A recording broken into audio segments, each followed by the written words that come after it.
Hello friends, welcome to Kannan info Tamil. நம்ம இன்னைக்கு என்ன டாபிக் பார்க்க போறோம் அப்படின்னா, ரஷ்யாவிற்கும் உக்ரைனுக்கும் இடையிலான பிரச்சனை உச்சக்கட்டத்தை எட்டியிருக்குன்னு சொல்லலாம். எந்நேரமும் போர் மூலக்கூடும் அப்படின்னு டிஃபென்ஸ் எக்ஸ்பர்ட்ஸ் சொல்றாங்க. ரஷ்யா கிட்டத்தட்ட 1,30,000 வீரர்களை உக்ரைன் எல்லையில் நிலைநிறுத்தியிருக்காங்க. ஒரு யுத்தத்துக்கு தேவையான டேங்க்ஸ், ஃபைட்டர் ஜெட், ஆர்ட்லரி, வெடிப்பொருட்கள், ஏர் டிஃபென்ஸ் சிஸ்டங்கள் போன்ற அனைத்து விதமான உபகரணங்களையும் ரஷ்யா டிப்ளாய் செஞ்சிட்டாங்க. உக்ரைன் மீது ஒரு முழு அளவு தாக்குதல் நடத்துவதற்கு தேவையான 70% படைய எல்லைக்கு நகர்த்திட்டாங்க அப்படின்னு அமெரிக்கா சொல்றாங்க. எதற்காக ரஷ்யா உக்ரைன் மீது கோபம் கொண்டு இவ்வளவு பெரிய படை குவிப்புல ஈடுபட்டிருக்காங்க? ரஷ்யாவிற்கும் உக்ரைனுக்கும் என்ன பிரச்சனை? இந்த பிரச்சனையின் தொடக்க புள்ளி எங்க இருக்கு? ரஷ்யாவின் இந்த அதிரடிக்கு காரணம் என்ன அப்படிங்கறத பத்தி நம்ம டீடைலா இந்த வீடியோல பார்க்கலாம். நீங்க இப்பதான் நம்ம சேனலுக்கு ஃபர்ஸ்ட் டைம் வர்றீங்க அப்படின்னா நம்ம சேனலை சப்ஸ்கிரைப் பண்ணிக்கங்க. அப்படியே அந்த பெல் நோட்டிபிகேஷனை கிளிக் பண்ணி ஆல்ங்கிற ஆப்ஷனை எனேபிள் பண்ணிக்கங்க. 1991ல சோவியத் யூனியன் கொலாப்ஸ் ஆச்சு. சோவியத் யூனியன்ல இருந்து பல நாடுகள் பிரிந்து சென்றன. அப்படி பிரிந்து சென்ற ஒரு நாடு தான் உக்ரைன். உக்ரைன் ரஷ்யாவிடம் இருந்து பிரிந்த பிறகும் ரஷ்யாவுடன் நல்ல நட்புறவோடு தான் இருந்து வந்தாங்க. ரஷ்யா மற்றும் ஐரோப்பிய யூனியன் நாடுகளுக்கு இடையிலான தன்னோட நட்பை உக்ரைன் பேலன்ஸ் பண்ணி வந்தாங்க. ஆனா 2014ல உக்ரைன்ல விக்டர் யானுகோவிச் அப்படிங்கிறவர் பிரசிடென்டா இருந்தாரு. உக்ரைன் ஒரு முக்கியமான விஷயத்தை முடிவெடுக்க வேண்டிய சூழ்நிலை இருந்துச்சு. அதாவது ஐரோப்பிய ஒன்றியத்துடன் ஃப்ரீ ட்ரேட் அக்ரிமெண்ட்ல கையெழுத்திடுவதா வேண்டாமா அப்படிங்கிறது. உக்ரைனுடைய பிரசிடென்ட் விக்டர் யானுகோவிச் ஒரு ரஷ்ய ஆதரவாளர். அதனால அவருக்கு அழுத்தம் கொடுக்கும் விதமா ஐரோப்பிய யூனியன் நாடுகள் மற்றும் அமெரிக்காவும் இணைந்து கொண்டு உக்ரைன்ல ஒரு உள்நாட்டு கிளர்ச்சியை ஏற்படுத்தினாங்க. அந்த கிளர்ச்சியின் பெயர் ரெவல்யூஷன் ஆஃப் டிக்னிட்டி அப்படின்னு சொல்லுவாங்க. இந்த கிளர்ச்சி மூலமா விக்டர் யானுகோவிச் நாட்டை விட்டு ஓடும் சூழ்நிலை ஏற்பட்டுச்சு. மக்களால் தேர்ந்தெடுக்கப்பட்ட ஒரு பிரசிடென்ட் பதவியில் இருந்து இறக்கப்பட்டார். Victor Yanukovych ரஷ்யாவிடம் தஞ்சமடைந்தார். இந்த விஷயத்துக்கு பிறகுதான் ஐரோப்பிய யூனியன், நாட்டோ நாடுகள் மற்றும் அமெரிக்காவுக்கு எதிராக ரஷ்யா தன்னோட அதிரடியை காமிக்க ஆரம்பிச்சாங்க. 2014ல உக்ரைன் நாட்டுக்கு சொந்தமான கிரைமியா தீபகற்ப பகுதியை ரஷ்யா கைப்பற்றினாங்க. அதுக்கு அடுத்து உக்ரைனுடைய ஈஸ்டர்ன் பார்டர்ல இருக்கக்கூடிய பகுதிகளில் அதிகமான ரஷ்ய மொழி பேசும் மக்கள் இருந்தாங்க. அந்த மக்களை பயன்படுத்தி அந்த பகுதியில ஒரு மிகப்பெரிய கிளர்ச்சியை ஏற்படுத்தினாங்க. அதற்கு பிறகு ரஷ்ய ஆதரவு கிளர்ச்சியாளர்களுடன் ரஷ்ய படையும் இணைந்து உக்ரைனின் பொருளாதார முக்கியத்துவம் வாய்ந்த டொன்பாஸ் பகுதியை கைப்பற்ற யுத்தம் நடத்த ஆரம்பிச்சாங்க. இந்த யுத்தத்துல 13,000க்கும் மேற்பட்ட வீரர்கள் கொல்லப்பட்டாங்க. ஒரு ரஷ்ய ஆதரவு பிரசிடென்ட பதவி இறக்கம் செய்ததற்காக ரஷ்யா இவ்வளவு பெரிய யுத்தத்தை செய்வாங்களா அப்படின்னு நீங்க நினைக்கலாம். ஆனா ரஷ்யாவின் செயல்பாட்டுக்கு பின்னாடி ஒரு மிகப்பெரிய ஜியோபொலிட்டிக்கல் விளையாட்டு இருக்கு. 1990கள்ல ரஷ்யாவிடம் இருந்து பிரிந்த நாடுகளான Hungary, Lithuania, Poland, Slovakia, Bulgaria, Romania போன்ற நாடுகள் ஐரோப்பிய யூனியன்ல இணைஞ்சிட்டாங்க. அது மட்டும் இல்லாம ஒரு நாட்டோ அங்கத்துவ நாடா மாறிட்டாங்க. உக்ரைன் மட்டும்தான் ஒரு நாட்டோ அங்கத்துவ நாடா மாறாம இருந்தாங்க. யுக்ரைன்லயும் கலவரத்தை ஏற்படுத்தி ரஷ்யாவிற்கு எதிரான நாடா நாட்டோ மற்றும் ஐரோப்பிய யூனியன் திசை திருப்பிட்டாங்க. யுக்ரைனை ரஷ்யாவிற்கு எதிரான நாடா மாற்றினது மூலமா ரஷ்யாவை சுற்றியுள்ள அனைத்து நாடுகளையும் ரஷ்யாவிற்கு எதிரான ஒரு கூட்டணிக்கு நாட்டோ கொண்டு வந்துட்டாங்க. இதன் மூலமா ஐரோப்பிய ஒன்றியத்திற்கும் ரஷ்யாவிற்கும் இடையே இந்த நாடுகள் ஒரு சுவர் போன்று இருக்கும். ஐரோப்பிய ஒன்றியம் ரஷ்யாவிடம் இருந்து பிரிந்த நாடுகள்ல ராணுவ தளங்களை அமைத்து ரஷ்யாவை தாக்குவதுதான் நாட்டோவின் திட்டமா இருந்துச்சு. அது மட்டும் இல்லாம ரஷ்யாவுடைய அடுத்த எல்லையான பசிபிக் ஓசன் பகுதியில் ஜப்பான் மற்றும் சவுத் கொரியா இருக்காங்க. இந்த ரெண்டு நாடுகளுமே அமெரிக்காவுடைய நட்பு நாடுகள். இதன் மூலமா ரஷ்யாவை சுற்றி வளைப்பது போன்ற ஒரு வியூகத்தை நாட்டோ செய்ய முயல்றாங்க.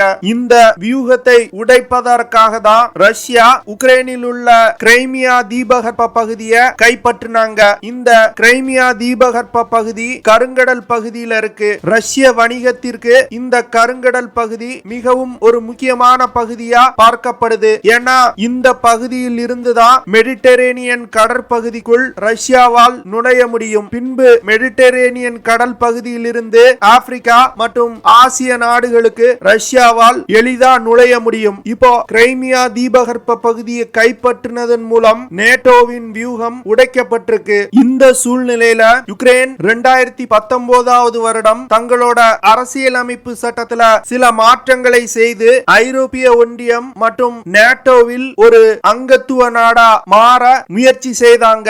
இந்த விஷயம் ரஷ்யாவிற்கு கடும் கோபத்தை ஏற்படுத்தியது. 2021 வருடத்திலிருந்தே ரஷ்யா யுக்ரைன் எல்லையில் தன்னோட படையின் எண்ணிக்கையை அதிகரிக்க ஆரம்பிச்சிட்டாங்க. இப்ப இருக்க சூழ்நிலைப்படி யுக்ரைன் மற்றும் ரஷ்யாவிற்கு இடையிலான பிரச்சனை அதிகரிக்கதான் வாய்ப்பு இருக்கு அப்படின்னு சொல்றாங்க. ரஷ்யா தன்னோட நட்பு நாடான பெலாரஸ் நாட்டுடன் இணைந்து ஒரு போர் பயிற்சியில ஈடுபட்டு இருக்காங்க. இந்த போர் பயிற்சியை பயன்படுத்தி யுக்ரைனை கைப்பற்ற வாய்ப்பு இருக்கு அப்படின்னு அமெரிக்கா எச்சரிக்கை விடுத்து வர்றாங்க. ஐரோப்பிய ஒன்றியம் மற்றும் அமெரிக்கா யுக்ரைனுக்கு ஆதரவாக தன்னோட படையை தயார் செய்ய ஆரம்பிச்சிட்டாங்க. ரஷ்யா கிட்டத்தட்ட 1,30,000 படை வீரர்களை யுக்ரைன் எல்லையில் கொண்டு நிறுத்தி இருக்காங்க. டாங்க்ஸ், ஃபைட்டர் ஜெட், ஆர்ட்டிலரி, வெடிபொருட்கள், ஏர் டிஃபென்ஸ் சிஸ்டங்கள், போர்க்கப்பல்கள் போன்ற அனைத்தையும் யுக்ரைன் எல்லையில் கொண்டு நிலைநிறுத்தி இருக்காங்க. டிஃபென்ஸ் எக்ஸ்பர்ட்ஸ் என்ன சொல்றாங்க அப்படின்னா யுக்ரைனை கைப்பற்ற தேவையான 70% படையை ரஷ்யா நிலைநிறுத்திட்டாங்க அப்படின்னு சொல்றாங்க.